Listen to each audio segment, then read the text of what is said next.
সুপ্রিয় দর্শক, আসসালামু আলাইকুম। আশা করি আপনারা সকলেই ভালো আছেন। আজ আমি তৈরি করে দেখাবো পুরান ঢাকার বিফ তেহারি। পুরান ঢাকায় না গিয়ে পুরান ঢাকার তেহারি কিভাবে আপনারা ঘরে তৈরি করে নেবেন সেই রেসিপিটি আজ আপনাদের সাথে শেয়ার করব। আপনারা যদি হুবহু এই রেসিপিটি ফলো করে তেহারি রান্না করেন তাহলে 100% শিওর দিয়ে বলতে পারি আপনারা পুরান ঢাকার টেস্টটা পাবেন এই তেহারির মধ্যে।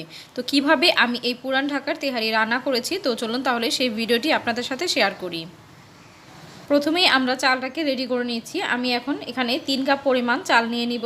এখানে আমি পোলাও চাল নিয়ে নিয়েছি, 3 কাপ পরিমাণ পোলাও চাল নিয়েছি। এবার এই চালগুলোকে খুব ভালো করে ধুয়ে পরিষ্কার করে আমি পানির মধ্যে ভিজিয়ে রাখবো 15 মিনিট। তারপর 15 মিনিট পর ছাঁকনি দিয়ে ছেঁকে চালগুলোকে ঝরিয়ে রাখবো। এদিকে আমি একটি তেহারির জন্য মশলা তৈরি করে নিয়ে নিচ্ছি 2 টুকরা দারচিনি, নিয়ে নিচ্ছি এলাচ, জয়ফল, জয়ত্রী এবং কালো গোলমরিচ।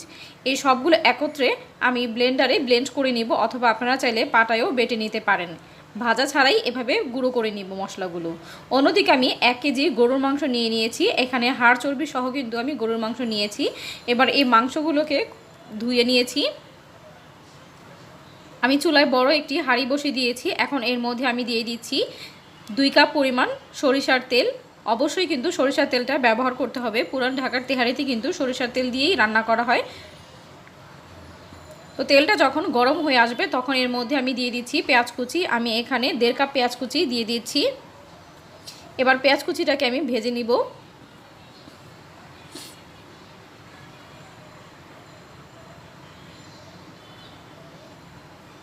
ব্রাউন হয়ে আসা পর্যন্ত পেঁয়াজগুলোকে আমি ভেজে নিয়েছি। দেখতে পাচ্ছেন পেঁয়াজের কালার কিন্তু চলে এসেছে। এখন এর মধ্যে আমি মাংসগুলো দিয়ে দিচ্ছি।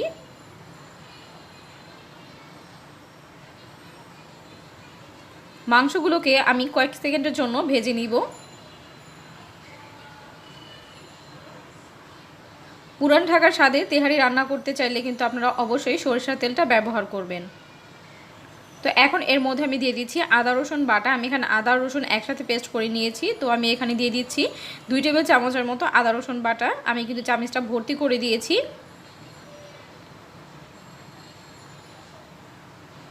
তো নাড়াচাড়া দিয়ে মাংসের সাথে মিশিয়ে নিয়েছি।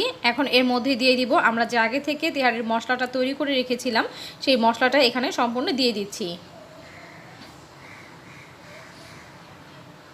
মশলা দিয়ে আবারও খুব ভালো করে মিক্স করে নিচ্ছি। তেহারি রান্না করতে কিন্তু খুব বেশি মশলার প্রয়োজন হয় না এবং এটি খেতেও কিন্তু অনেক বেশি মজাদার হয়ে থাকে। এখন এর মধ্যে আমি দিয়ে দিচ্ছি পরিমাণ মতো লবণ। মাংসের মধ্যে ঠিক যতটুকু লবণ প্রয়োজন হবে আমরা ঠিক ততটুকুই লবণ দিব। খুব ভালো করে মিক্স করে নিচ্ছি। এবার বেশ খানিকটা সময় নিয়ে কিন্তু মাংসগুলোকে কষিয়ে নিতে হবে।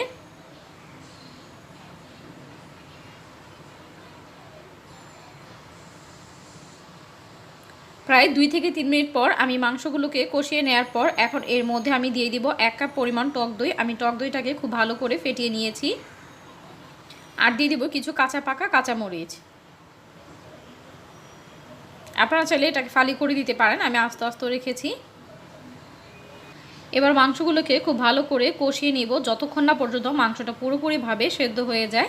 আপনাদের যদি মনে হয় কিছু পানি দেওয়ার প্রয়োজন তাহলে অবশ্যই কিন্তু ফুটন্ত গরম পানি দিয়ে তারপর মাংসগুলোকে সেদ্ধ করে নেবেন। এবার আমি ঢাকনা দিয়ে ঢেকে দিচ্ছি মাংসটা যতক্ষণ না পর্যন্ত সেদ্ধ হয়ে আসে। তো আমি ঢাকনাটি খুলে নিচ্ছি। এখন কিন্তু মাংসগুলো পুরোপুরি সেদ্ধ হয়ে গিয়েছে। আমি চুলার আঁচটাকে মাঝারি আঁচে থেকেও কম আঁচে দিয়ে কিন্তু মাংসগুলোকে সেদ্ধ করে নিয়েছি, কোনো রকম পানি ব্যবহার করিনি। দেখতে পাচ্ছেন এই পর্যায়ে কিন্তু মাংসের মধ্যে অনেক তেল দেখা যাচ্ছে। আমরা কিন্তু এই তেহারি রান্নার মধ্যে একবারই তেল ব্যবহার করব, তাই আমি কিন্তু প্রথমেই বেশি করে তেল দিয়ে নিয়েছি। এখন এই তেল থেকে আমি মশলা থেকে মাংসগুলোকে তুলে নিচ্ছি। একটি ছাঁকনির সাহায্যে মাংসগুলো তুলে নিচ্ছি, দেখতে পাচ্ছেন।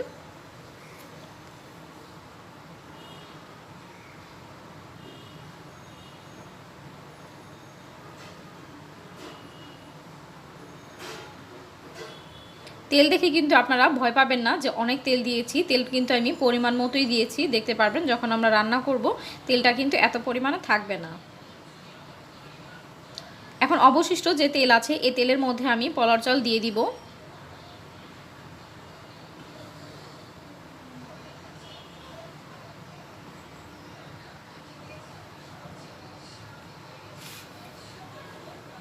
আমি চালটাকে ধুয়ে কিন্তু পানি ঝরিয়ে রেখেছিলাম। তো এখন সেই চালটাকে দিয়ে দিলাম এবং এই তেলের সাথে চালটাকে খুব ভালো করে ভেজে নিব।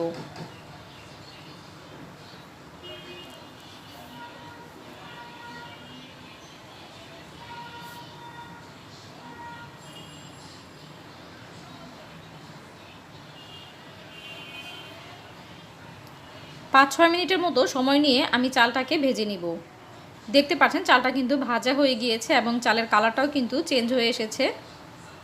অনবরত করে নাড়াচাড়া করে কিন্তু চালটাকে ভেজে নিতে হবে, নিচে যেন লেগে না যায় সেই দিকে লক্ষ্য রাখতে হবে।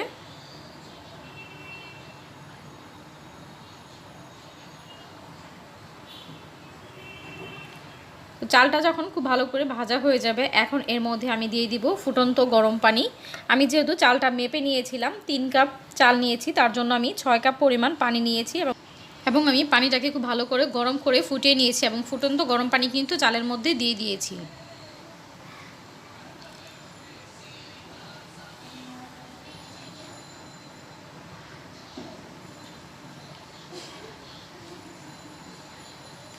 এখন এর মধ্যে আমি দিয়ে দিব কিছু আস্ত কাঁচামরিচ, দিয়ে দিব 2 টেবিল চামচ গুঁড়ো দুধ, মিক্স করে নিচ্ছি। আর এখন এর মধ্যে দিয়ে দিব পরিমাণ মতো লবণ।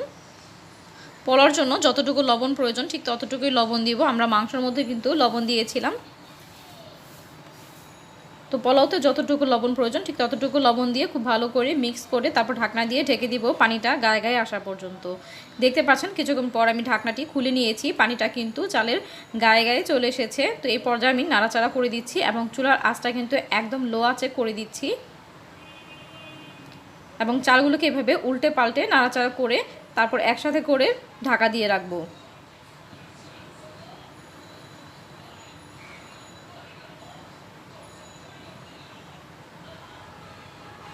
সমস্ত চালগুলো একসাথে করে আনছি, দেখতে পাচ্ছেন। এবার ঢাকনা দিয়ে দমে বসিয়ে রাখবো 10 মিনিটের জন্য। ফিরে আসছি 10 মিনিট পর। 10 মিনিট পর ঢাকনাটি খুলে নিচ্ছি। এবার আমি চালগুলোকে উল্টে পাল্টে দিচ্ছি।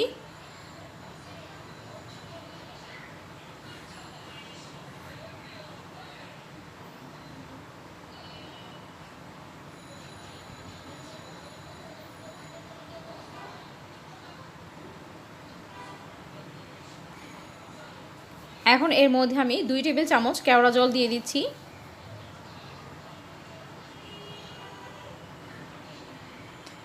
কেওড়া জলটা দিয়ে আমি আবারও নাড়াচাড়া করে নিচ্ছি।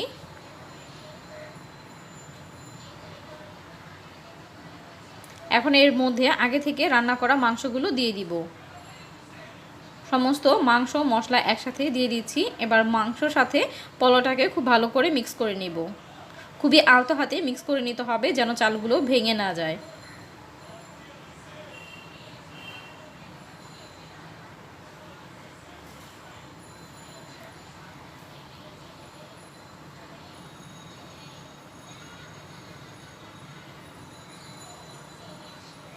আপনারা দেখতে পাচ্ছেন আমি কিন্তু খুবই আলতো হাতে নাড়াচাড়া করে নিচ্ছি যেন চালগুলো ভেঙে না যায়। তো এরপর আমি এভাবে চাপা দিয়ে রেখে দিব, ঢাকনা দিয়ে আবারও ঢেকে দমে বসিয়ে রাখবো।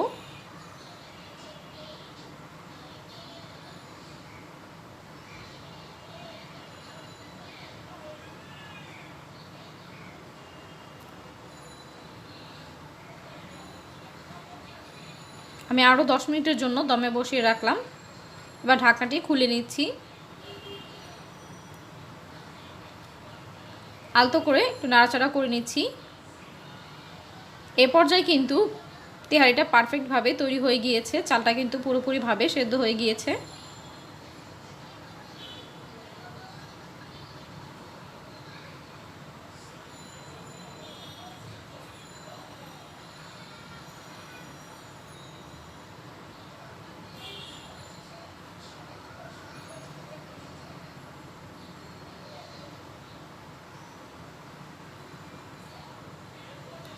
আমি আর বেশিক্ষণ না, অল্প সময়ের জন্য আবার একটু দমে দিয়ে রাখবো, প্রায় 4 থেকে 5 মিনিটের জন্য। তো 5 মিনিট পর আমি ঢাকনাটি খুলে নিচ্ছি। দেখতে পাচ্ছেন এর উপরটা কতটা পারফেক্ট হয়েছে, তেলের পরিমাণ কিন্তু একেবারেই ঠিক আছে, দেখতে পাচ্ছেন।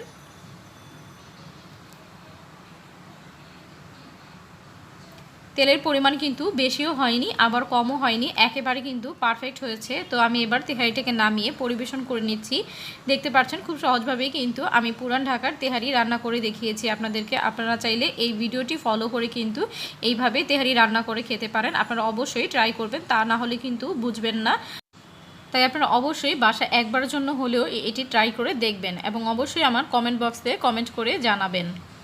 আমার ভিডিওটি যদি আপনাদের কাছে ভালো লেগে থাকে তাহলে অবশ্যই একটি লাইক দিয়ে দিবেন এবং আপনারা যদি আমার চ্যানেলে নতুন হয়ে থাকেন তাহলে অবশ্যই চ্যানেলটিকে সাবস্ক্রাইব করে বেল আইকনটি বাজিয়ে দিবেন, তাতে আমি ভিডিও আপলোড করার সাথে সাথে সবার আগে নোটিফিকেশন পেয়ে যাবেন।